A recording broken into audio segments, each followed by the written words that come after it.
معزز حاضرین محفل، اب ہم پروگرام کے اس حصے کی طرف بڑھ رہے ہیں جو محض سننے کے لیے نہیں بلکہ سوچنے اور اپنے نفس کا محاسبہ کرنے کے لیے ہے۔ اس آواز کے سفر کا عنوان ہے انسان کا سفر قیامت کی ہولناکیوں کی شاہراہ پر۔ یہ پروگرام انسان کو دنیا کی غفلت سے نکال کر قیامت کی ہولناکیوں کی شاہراہ پر لا کھڑا کرتا ہے، جہاں ہر قدم حساب، ہر لمحہ سوال اور ہر سانس جواب کا تقاضا کرتی ہے۔ اس پیشکش میں انسان کی زندگی کے ابتدائی مراحل سے لے کر قیامت تک کے برپا ہونے تک ایک مکمل اور اثر انگیز نقشہ کھینچا گیا ہے جو انسان کو اس کے آغاز، اس کے اعمال اور اس کے انجام دہانی کراتا ہے۔ یہ فکر انگیز اور اصلاحی پیشکش ہمارے طلبہ آپ کے سامنے پیش کریں گے۔ ہم دعوت دیتے ہیں طلبہ کرام کو کہ وہ اسٹیج پر تشریف لائیں اور اپنے اس فکری سفر میں ہمیں بھی شامل کریں۔ السلام علیکم ورحمۃ اللہ وبرکاتہ۔ انسان پر ایک دور ایسا بھی گزرا ہے جب وہ ایک ناقابل ذکر شے تھا۔ اس کا وجود زمین کے ذرات اور نباتات میں بکھرا ہوا تھا۔ قرآن کہتا ہے اعوذ باللہ من الشیطان الرجیم، بسم اللہ الرحمن الرحیم۔ هل أتى على الإنسان حين من الدهر لم يكن شيئا مذكورا۔ رسول کہتا ہے وبالسند المتصل مدنا إلى الإمام البخاري أنه قال حدثنا الحسن بن الربيع قال حدثنا أبو الأحوص عن الأعمش عن زيد بن وهب قال عبد الله حدثنا رسول الله صلى الله عليه وسلم وهو الصادق المصدوق قال إن أحدكم يجمع خلقه في بطن أمه 40 يوما نطفة ثم يكون علقة مثل ذلك ثم يبعث الله ملكا ويؤمر ب4 كلمات ويقال له اكتب عمله ورزقه وأجله وشقي أو سعيد ثم ينفخ فيه الروح۔ بنایا اے ظفر خالق نے کب انسان سے بہتر، ملک کو، دیو کو، جن کو، پری کو، حور و غلمان کو۔ اب احسان شناسی کا تقاضا تو یہ تھا کہ انسان اللہ کا شکر بجا لاتا، اس کی اطاعت و فرما برداری میں زندگی بسر کرتا، لیکن انسان دنیا کے جھمیلوں میں پھنس کر قیامت کی ہولناکیوں کو فراموش کر بیٹھا اور آخرت کے حوالے سے شک و شبہ میں پڑ گیا، بلکہ اس کا انکار بھی کر دیا۔ قرآن کہتا ہے یقولون انا لمردودون فی الحافرہ اذا کنا عظاما نخرہ قالوا تلک اذا کرۃ خاسرہ۔ کہتے ہیں کہ کیا ہم پہلی حالت میں پھر لوٹائے جائیں گے؟ کیا ہم جب بوسیدہ ہڈیاں ہو جائیں گے پھر واپس ہوں گے؟ کہنے لگے کہ اس صورت میں ہماری واپسی بڑی خسارے کی ہوگی۔ قرآن کہتا ہے وَيَقُولُونَ مَتَى هَذَا الْوَعْدُ إِن كُنتُمْ صَادِقِينَ، اور یہ لوگ کہتے ہیں یہ وعدہ کب پورا ہوگا اگر تم سچے ہو۔ چنانچہ جب انسان آخرت سے غافل ہو کر دنیا ہی کو مقصد حیات سمجھ بیٹھا تو لازمی طور پر گناہ اور نافرمانی میں مبتلا ہو گیا۔ نتیجتاً وہ تمام علامتیں ظاہر ہونے لگیں جن کو نبی کریم صلی اللہ علیہ وسلم نے علامات قیامت میں شمار کیا تھا۔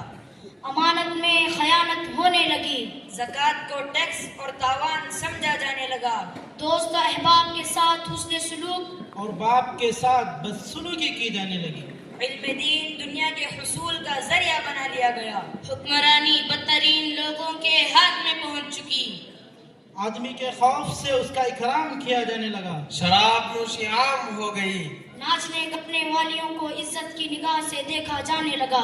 رسول کہتا ہے وبالسند المتصل مدنا إلى الإمام الترمذي أنه قال حدثنا علي بن حجر قال حدثنا عن مستلم بن سعيد عن رميح بن الجزام عن أبي هريرة رضي الله عنه قال رسول الله صلى الله عليه وسلم إذا اتخذ الفيء دولا والأمانة مغنما والزكاة مغرما وتعلما لغير الدين وأطاع الرجل امرأته وعق أمه وأدنى صديقه وأقصى أباه وزخرت الأصوات في المساجد وساد القبيلة فاسقهم وكان زعيم القوم أرذلهم وأكرم الرجل مخافة شره وزخرت القينات والمعارف وشربت الخمور ولعن آخر هذه الأمة أولها فليرتقبوا عند ذلك ريحا حمراء وزلزلة وخسفا ومسخا وقذفا.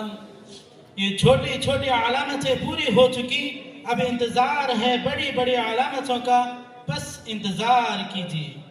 وہ دیکھو دجال کا خروج ہو چکا، عیسیٰ علیہ السلام بھی تشریف لا چکے، سد سکندری ٹوٹ گئی، یاجوج ماجوج بھی جوک در جوک آ رہے ہیں، دابت الارض بھی صفا پہاڑی سے نکل چکا، آخر سورج بھی مغرب سے طلوع ہو گیا، بالآخر قدرت نے بھی نظام کائنات درہم برہم کرنے کا فیصلہ لے لیا.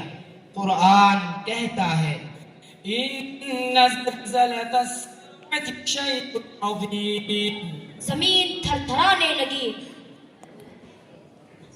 آسمان پھٹ گیا، اذا السماء شقت، سورج بے نور ہو گیا، اذا الشمس كورت ستارے ٹوٹ کر بکھر گئے، واذا الكواكب انتثرت. آواز کہتی ہے جب ظلم و ستم کے کوہ گرا روئی کی طرح اڑ جائیں گے، جب ظلم و ستم کے کوہ گرا روئی کی طرح اڑ جائیں گے، ہم محکوموں کے پاؤں تلے یہ دھرتی دھڑ دھڑ دھڑکے گی، اور اہل حکم کے سر اوپر جب بجلی کڑ کڑ کڑکے گی، ہم دیکھ رہے ہیں دیکھ رہے ہیں دیکھ رہے ہیں دیکھ رہے ہیں. جب عرض خدا کے کعبے سے سب بت اٹھوائے جائیں گے، جب عرض خدا کے کعبے سے سب بت اٹھوائے جائیں گے، سب تاج اچھالے جائیں گے، سب تخت گرائے جائیں گے، ہم دیکھ رہے ہیں دیکھ رہے ہیں دیکھ رہے ہیں دیکھ رہے ہیں. قیامت کی ہولناکی کا یہ عالم ہے کہ ماں کو اپنے دودھ پیتے بچے یاد نہیں، لوگوں پر مدہوشی سی طاری ہے، حالانکہ وہ مدہوشی نہیں بلکہ قیامت کی ہولناکی ہے. اس دن کی ہولناکی کا یہ عالم ہوگا کہ مجرمین پر کپ کپی طاری ہوگی. ننگے پاؤں لوگ میدان حشر میں جمع ہوں گے، لیکن خوف و ہراس کا یہ عالم ہوگا کہ ایک دوسرے پر نگاہ تک نہ پڑے گی. یہی وہ دن ہوگا کہ انسان کا جگری دوست بھی اس کا ساتھ چھوڑ بیٹھے گا. ولا يسأل حمیم حمیما. یہی وہ دن ہوگا جس دن بھائی بھائی سے کترائے گا، ماں بیٹی سے اور بیٹی ماں سے دامن چرا لے گی، میاں بیوی ایک دوسرے کو بھول جائیں گے. قرآن کہتا ہے یوم یفر المرء من اخیہ وامہ وابیہ وصاحبته وبنيه لكل امرئ منهم يومئذ شأن يغنيه. آواز کہتی ہے زمیں تانبے کی ہوگی آسماں فولاد کا ہوگا، زمیں تانبے کی ہوگی آسماں فولاد کا ہوگا، نہ اس دن باپ بیٹے کا نہ بیٹا باپ کا ہوگا. اب میزان عدل قائم کیا جا رہا ہے، ہر ایک کے ساتھ عدل و انصاف کا معاملہ کیا جائے گا.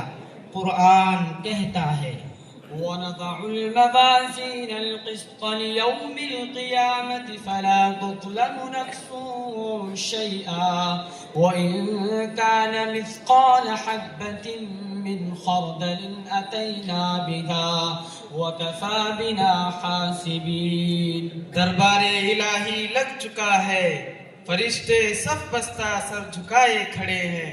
وجاء ربك والملك صفا صفا. جنت بھی مومنین کی تسلی کے لیے قریب کر دی گئی. وَأُزْلِفَتِ الْجَنَّةُ لِلْمُتَّقِينَ غَيْرَ بَعِيدٍ. دوسری طرف مجرمین کے خوف و ہراس میں مزید اضافے کے لیے جہنم حاضر کر دی جائے گی. وہ شور مچاتے ہوئے کہے گا کاش کہ میں نے آج کے لیے کچھ پونجی جمع کر لی ہوتی. قرآن کہتا ہے وجيء يومئذ بجهنم يومئذ يتذكر الإنسان وأنى له الذكرى يقول يا ليتني قدمت لحياتي. اب نامہ اعمال کھل رہے ہیں. سو نامہ اعمال جس کو اپنے دائیں ہاتھ میں ملا اس کا تو بیڑا پار ہو گیا. اس کے برخلاف جن کا نامہ اعمال بائیں ہاتھ میں ملے گا وہ اپنی بدقسمتی پر روتے اور بلکتے ہوئے کہے گا اے کاش مجھے نامہ اعمال ملا ہی نہ ہوتا. اسی اثنا میں وہ جان بچانے کے لیے بھاگے گا، لیکن اس وقت اس کا بھاگنا بے سود ہوگا، حکم ربی ہوگا. خذوه فغلوه ثم الجحيم صلوه ثم في سلسلة ذرعها 70 ذراعا فاسلكوه. اس شخص کو پکڑو اور اس کو طوق پہنا دو، پھر دوزخ میں اس کو داخل کر دو، پھر ایک ایسی زنجیر میں جن کی پیمائش 70 گز ہیں اس سے اس کو جکڑ دو. پھر جب وہ مجبور اور لاچار ہو جائے گا تو اس تلاش کرتے ہوئے کہے گا اے میرے پروردگار میرا اس میں کیا قصور، مجھے تو شیطان نے بہکا دیا تھا. اس پر شیطان دامن جھاڑتے ہوئے کہے گا قال قرينه ربنا ما أطغيته ولكن كان في ضلال بعيد. کہے گا کہ اے ہمارے رب میں نے اسے گمراہ نہیں کیا تھا لیکن یہ خود ہی دور دراز کی گمراہی میں تھا. لیکن ان کی کوئی سنوائی نہیں ہوگی. ارشاد ہوگا لا تختصموا لدي وقد قدمت إليكم بالوعيد. میرے سامنے جھگڑے کی بات مت کرو، میں تو پہلے ہی تمہارے پاس وعید بھیج چکا تھا. بالآخر انسانوں کا ایک قافلہ قیامت کی ہولناکیوں سے گزرتے ہوئے 2 گروہ میں تقسیم ہو جائے گا.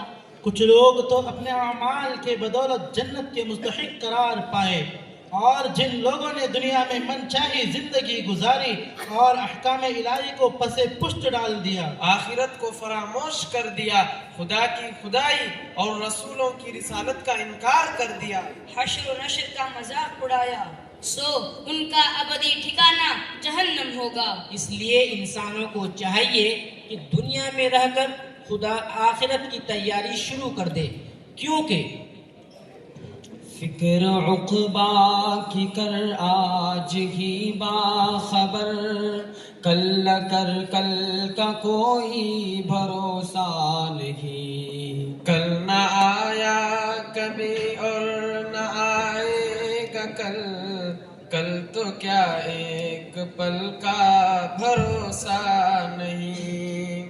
کر خدا کی عبادت جوانی میں تو، کل بڑھاپا تیرے سر پہ آ جائے گا. طاقت دست و پا ختم ہو جائے گی، پھر عبادت کا کوئی بھروسہ نہیں. روح شداد کی جب نکالی گئی، سیر باغ ارم کی نہ اس کو ملی. ہاتھ ملتا گیا اور کہتا گیا اے ایسی جنت کا کوئی بھروسہ نہیں. ناز کتنا تھا دولت پہ قارون کو، بھول بیٹھا تھا وہ دین و ایمان کو. مل گئی خاک میں اس کی دولت سبھی، ایسی دولت کا کوئی بھروسہ نہیں. فکر عقبا کی کر آج ہی باخبر، کل نہ کر کل کا کوئی بھروسہ